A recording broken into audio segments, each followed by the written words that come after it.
यीशु मसीह के नाम से आप सभी को सत्य वचनों के ध्यान के लिए स्वागत है।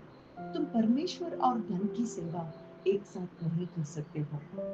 यानी इस संसार में हमारे देह में हम एक ही प्रभु को पूज सकते हैं। यानी जो कोई भी धन कमाना चाहता है, धनिक बनना चाहता है, वो उसका प्रभु बनता है। और जो कोई भी इस धन को नहीं परंतु परमेश्वर की सेवा के लिए, परमेश्वर ने जो किया है, परमेश्वर ने मेरे लिए मेरे बदले उस क्रूस पर किया है और मुझे उसने मोल लिया है उसके लहू से, ऐसे विश्वास करके जो कोई भी इस संसार को छोड़कर, यानी इस संसार के सब आशाओं को छोड़कर जो प्रभु की सेवा करता है, वही परमेश्वर की सेवा करता है। इसीलिए लोभियों को यीशु मसीह बताते हैं कि तुम धर्मी मनुष्य के सामने तुम धर्मी बन सकते हो, परंतु तुम्हारा अंतरंग परमेश्वर जानता है।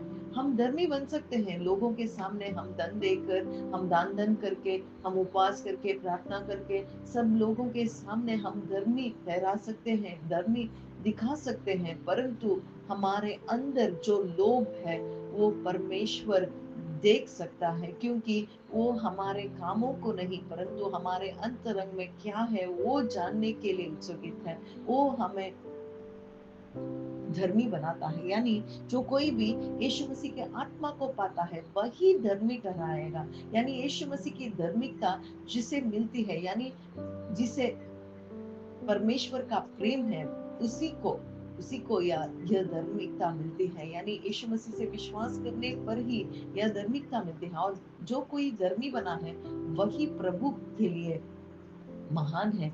इसीलिए जो कोई भी इस संसार में मनुष्य को महान है, वो परमेश्वर की दृष्टि में घृणित है। यानी हमारे दृष्टिकोण से इस संसार के सभी विद्या और धन और मकान, खाना पीना, सब कुछ स्वार्थमय जो कुछ भी है वो हमारे दृष्टिकोण में महान है। इस संसार में नाम कमाना, इस संसार में जो कुछ भी है, यह हमारी दृष्टि से महान है, परंतु परमेश्वर के दृष्टिकोण से यह सभी घृणित है। क्योंकि परमेश्वर के दृष्टिकोण से जो कोई भी यीशु जैसा बना है, यानी यीशु मसीह को पाया है, यीशु से धर्मी बना है, वही महान बनेगा। आज हम सोच कर देखें, क्या हम महान बने हैं या परमेश्वर के दृष्टिकोण से घृणित बने हैं। इसीलिए यीशु मसीह बताते हैं कि धन की आशा तुम मत करो। जिसका हृदय इस संसार में है उसका धन भी वहां वही पर है। जिसका हृदय स्वर्गीय संपत्ति में जुड़ा है, यानी यीशु मसीह से जुड़ा है, उसका संपत्ति स्वर्ग में है।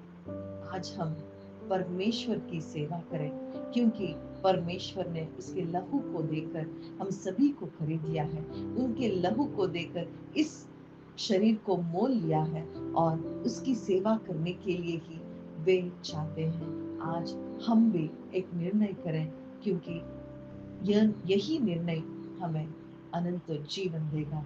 अमेन।